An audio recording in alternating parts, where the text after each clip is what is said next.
Roselia disguised as Antonio extended her hand toward the Duke. "I'm Antonio de Hansik," she said. The Duke's gaze dropped to her outstretched hand. His expression turned strange, unreadable. He did not take it. Instead, he said coldly, "You should already know who I am." Roselia felt a flicker of embarrassment and slowly withdrew her hand. She replied calmly, "I can't imagine there's a soul in the Rue Calls-It Empire who doesn't know who you are, Your Grace." She offered a faint smile. The Duke, radiating an intense aura and an unshakable presence, responded sharply, "Then you should also know why I'm here." His expression hardened, anger flashing in his eyes. "I have come to collect the debt your father the Baron owes me." There was a brief pause. 5,000 virangs. The number hit Roselia like a sudden blow. She gulped. "With 5,000 virangs," she said carefully, "one could buy 3 large mansions. Did we really have that much debt?" She had known the estate was drowning in debt, but this was far beyond her imagination. The realization left her shaken. The Duke stepped away from her and moved toward the window. "Looking out at the crumbling estate," he said coolly, "even if I sell this entire mansion, you would still owe me around 3,000 virangs." He turned back to her and folded his arms. "So tell me," he continued, "how do you intend to make up the remaining amount?" Roselia didn't answer immediately. Instead, she simply looked at him and smiled. The Duke frowned slightly. "It doesn't seem like you're capable of paying me back anytime soon." Roselia, still wearing Antonio's face, lowered her gaze, her eyes fixed on the floor. "You're absolutely right, Your Grace," she said quietly. "I can't repay you right now." A brief silence followed. Then she lifted her hand slightly, pointing as if she had something important to explain. The confidence in her gesture surprised the Duke. This was not what he expected from a so-called useless heir. When she raised her eyes again, there was a faint sparkle in them. "But I will," she said firmly. "I will repay the remaining 3,000 virangs within that time."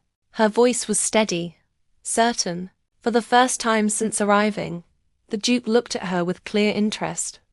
The Duke turned toward Antonio, who was, in truth, Roselia, and cast her a sharp sideways glance. Roselia smiled at him. The Duke did not look away. He kept staring. The intensity of his gaze confused her. Unease crept up her spine, and a chill settled in the air around them. Then the Duke spoke. "How?" he asked coldly. "How do you intend to pay me back?" He paused, his eyes never leaving her face.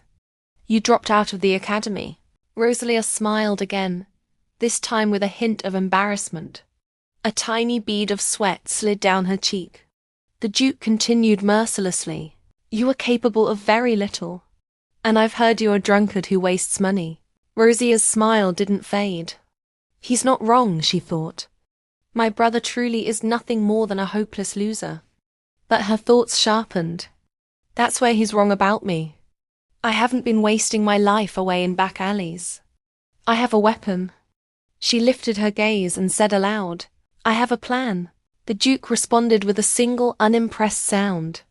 "Oh?" "Oh." They began walking side by side through the hall. The Duke spoke again, almost lazily. "So, you have an ace up your sleeve?" "Of course," Roselia replied. But inside her mind, her thoughts raced.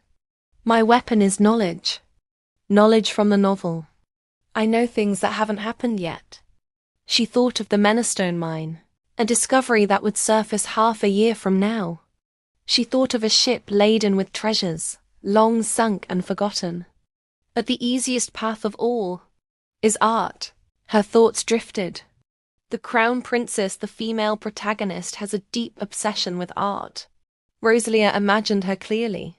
A breathtaking princess in an elegant gown, long flowing hair, thick lashes framing sharp eyes, slender hands adorned with delicate fingers. She builds her fortune by discovering artists no one knows yet. The image shifted. The same princess now wearing a pearl necklace, radiant and untouchable. All I have to do is find them before she does. The thought lingered. Was this merely Roselia's imagination? Or did she truly possess knowledge of a future yet to unfold? For now, the Duke walked beside her, unaware that the boy next to him might be holding the key to his own downfall, or his greatest temptation. Coming back to reality, Roselia looked at the Duke and said clearly, I plan to buy valuable works of art using the information I've gathered from the street salon with my incredible eye for talent. There was a spark in her eyes as she spoke. Excitement crept into her voice and her hands lifted into the air unconsciously, moving as she explained her idea. The Duke watched her closely. Suspicion flickered across his face. That might work in theory, he said at last, his tone calm but sharp. But there is one major issue. He paused, his gaze narrowing. How do you intend to procure the money? He asked. To buy these pieces of art?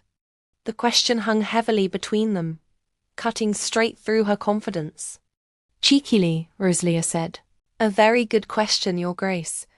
Every business venture needs capital. Obviously, the Duke replied coolly. And that, Roselia said smoothly, is precisely what I wish to ask you about, Your Grace. A flicker of confusion crossed the Duke's eyes. He studied her in silence, clearly waiting for her to continue. Roselia lifted a hand to her hair. Her cheeks flushed slightly, and she let out a small, nervous giggle before lowering her voice. So, she said carefully, could you please lend me 20 varangs? For a brief moment, the tension cracked. The situation turned almost comical. The Duke had come to collect a debt, not to extend another loan. The Duke let out a short, incredulous laugh. Huh, so your plan, he said slowly, is to borrow even more money from me? Roselia looked up at him with wide, earnest eyes and smiled. Yes, she answered simply. That's exactly what I'm asking, Your Grace. She took a breath and added softly, Please, trust me. Just this once. The silence that followed was heavy, not with anger, but with something far more dangerous. Interest. Roselia still disguised as Antonio lifted her chin and said with quiet confidence, I will show you how 20 varangs can become 50 varangs in just 2 months. The Duke studied her in silence, his expression unreadable. After a long pause, he spoke. Fine. I will lend you the money. Relief flickered through Roselia. That look on his face. She thought. It feels suspicious. Still, she masked her unease with a polite smile. She bowed deeply, her movements careful and respectful. Thank you very much, Your Grace. Before she could straighten her back, heavy footsteps echoed behind her. 2 bodyguards stepped forward. The Duke's voice followed, calm but absolute. However, I have a condition. Roselia's breath caught. When did they get here? She wondered. The guards moved in and seized her arms. Their grip was firm, painful enough to make her wince. Huh? She gasped, startled. What just happened? She struggled instinctively and turned toward the Duke. Why are you dragging me away, Your Grace? I told you I will repay the debt. She barely finished speaking before the Duke began walking toward the main entrance, his footsteps unhurried. Your Grace, she called out, panic creeping into her voice. He stopped and spoke without turning fully around. Antonio, he said evenly, how could I possibly trust you?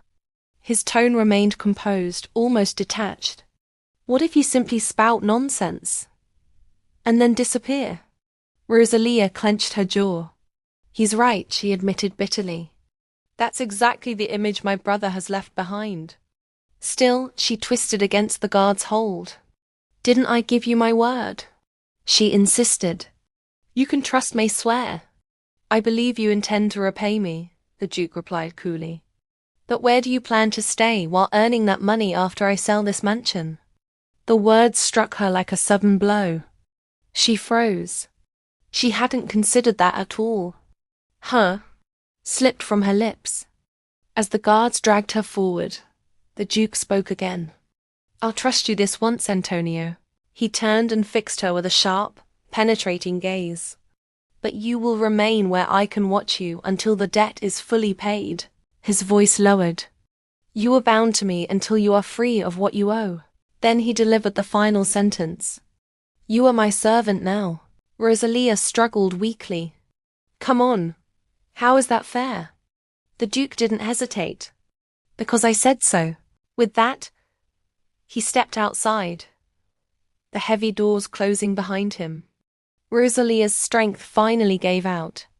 I swore I would never become a maid, she thought, her chest tightening. And yet, I've become the Duke's male servant. She lowered her head, humiliation and disappointment settling deep within her. What even is my life anymore? The thought lingered painfully as she was dragged away, marking the beginning of a fate she never intended to claim.